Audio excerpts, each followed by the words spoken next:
Good morning. Ngasigi message hapetan yengminarasi ko. Message su yengminarasi aduga timings karam phage habado ngasi goina pungse karambada akoina thabak chathopa khotokpa phage habado pungsing doma da su leire aduga ngasi se akoi gi leba popanina leya ko numit sida ke sum akoina leya kun da tawba yaba aduga colors ke ka hana sulin khamgi da mani dum regular yengba mi ngai gi di haidi leya ko ta kai machu set kadam no kaina habado ado sida ahambada card ki message yengminarasi ko card se just angel message ki oina ne ko haidi kaino oina yengbadi natre ko ngasi se haidi kari answers pi ge habado ngasi da ngasi gi oina card number 1 card number 2 card number 3 ko do ahamba 1 khan ba mi nge gi ko yengminarasi ko 1 khan ba mi nge se it's up to you ona ha ko sida it's up to you nang nangonda laire sise haidi nangna tawira natraga tawshira natraga tawroshira habado ko nangna tawge na khalagadi tawbiyo natraga tawroige na khalagadi tawbidaba haitare sai kansida ko haidi nangna khanbado phaye ko haidi nangna khanbado adudo oina follow tawbiba haitare ani shubagi sina ask for help from others haina ha ko haidi mating mingondagi mating ni bada kaiba kem leite ko adi akhoi se amar ta amu leina ko haidi mating hangba tanba gumba leina mingonda adi akhoi da life ta kaino ma engonda dakar taraga su dakar oiraga su haidi mingonda haiba tale hangba tale kaina sum leibado adu sai kanse da hai khombra nangna dakar leraga di nang mingonda hangoba nangna pamiwa poto haidi mating ni bada help lobada kaisu akaiba kemta leite dana ko adu mating lobiyo ko aduga mathangi sena remain positive haina hai ko wakhan phataba yamna khangano positive oina leyo ko haidi akhoi je leina ko haidi wakhan je afaba sum khallagadi afaba nga ta lakpane phattaba khallagadi phattaba do oina manifest tawraga lakani ko aduduna haidi aina yengba mi ngai da sum haibane haidi wakhan je afaba khanbiyo afaba khanba hoba nimitudagi haidi afaba adum lakani ko natabida ai se yadre ai se daw yadre natraga ai gi punchi sibu ai gi keno sibu admaina sum khalleragadi yaro ko ai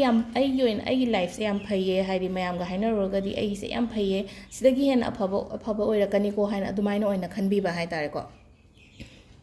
ando sisina ko gi card ki message leire timing ko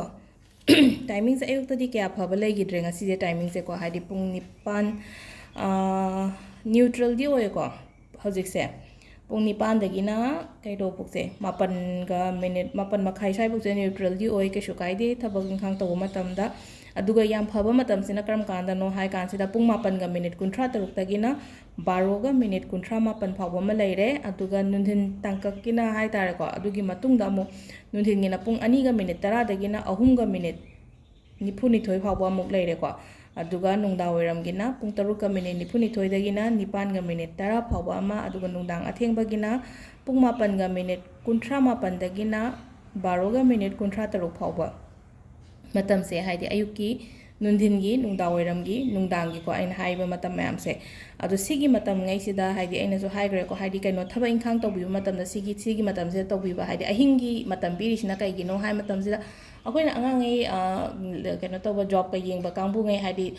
office halaga ai job atopa ma apply tawge khotke hairaga di haidi sigi timing gumba sida nangna mail gumba thagi ai resume gumba drop tawge khotke kain khallaga di sai kan sida tawbi ba hai tare mingon proposal ama thage ko natraga email gumba tawge natraga message thage ko ai thabaki yamna maru oba pot amagi tamakta adi samna adu thabaki su oire aduga pau phongna ba makta su oire ko haidi relationship ki matang daga su lena ko haidi sigi timing gumba sida haidi phone su hek tawbi ba copy ba dumaina ko nuaina taba ko taba dumaina mamang da leikhraga di adu sisina timings leire ngasigi timings aina haidi kamaina karamba makhal sinagadam no aina habisu haibudi haire ko aduga leba popa di red machu set kadam ne ko red machu set kadam ne aduga life ta yam problem leiyana khalase ba ko adu targa di leya ko numit se haidi akoina kaino gumba sanga chabi daba sisi ma hen biba se yam phagani ko nangi life ta yam change lakani ko aduga sida akoina tawba yaba amana haidi akoina ai gi oina di kaino se leya ko se hanuman ningo hai di hai bane adu hanuman se akhoi gi manipur da di kaino khatang leina mandir sem khatang leibani na chathok kothok sum pharak tabani na yumda photo gumba kai gumba mathamaga latpi ba yai ko latpi ba yai aduga magi oina adugi ngasi gi numit sida akhoi gi kaino numit sida ko leya ko numit sida kaino angang ba machu gumba katpi ba hai tare ko angang ba red flowers gumba natraga haidi red machu gi achapot hairasine ko ladus gumba se haidi angang ba thoktra ꯑꯗꯨꯃꯥꯏꯅꯒꯨꯝꯕ ꯀꯠꯄꯤꯕ ꯑꯗꯨ ꯇꯥꯔꯒꯗꯤ ꯅꯪꯉꯣꯟꯗ ꯗꯥꯎ ꯌꯥꯗꯕ ꯈꯣꯠꯇꯕ ꯃꯌꯥꯝ ꯂꯩꯔꯝꯃꯦꯅ ꯈꯜꯂꯁꯦ ꯃꯤꯑꯣꯏꯕꯁꯦ ꯂꯩꯅꯀꯣ ꯍꯥꯏꯗꯤ ꯁꯅꯤꯅ ꯀꯩꯅꯣ ꯇꯧꯕ ꯈꯣꯠꯄ ꯀꯥꯏꯅꯒ ꯁꯅꯤ ꯗꯣꯁꯥ ꯂꯩ ꯀꯥꯏꯅ ꯍꯥꯏꯕ ꯑꯗꯨꯝ ꯂꯩꯅꯀꯣ ꯍꯥꯏꯗꯤ ꯆꯍꯤ ꯑꯁꯨꯛꯇꯩꯅ ꯑꯁꯨꯛꯄꯨ ꯑꯗꯨꯝꯕ ꯃꯌꯥꯝꯗꯒꯤꯁꯨ ꯉꯥꯛꯊꯣꯛꯀꯅꯦꯕ ꯑꯩꯈꯣꯏꯅ ꯂꯩꯕꯥꯛꯄꯣꯛꯄꯒꯤ ꯔꯤꯆꯨꯋꯦꯜꯁꯦ ꯇꯧꯕ ꯉꯝꯃꯒꯗꯤ ꯑꯗꯣ ꯁꯤꯁꯤꯃꯁꯨ ꯇꯧꯕꯤꯕ ꯌꯥꯏꯀꯣ ꯃꯌꯥꯝ ꯑꯗꯣ ꯁꯤꯗ ꯂꯩꯔꯦ ꯉꯁꯤꯒꯤ ꯚꯤꯗꯤꯑꯣꯁꯦ ꯊꯦꯡꯛ ꯌꯨ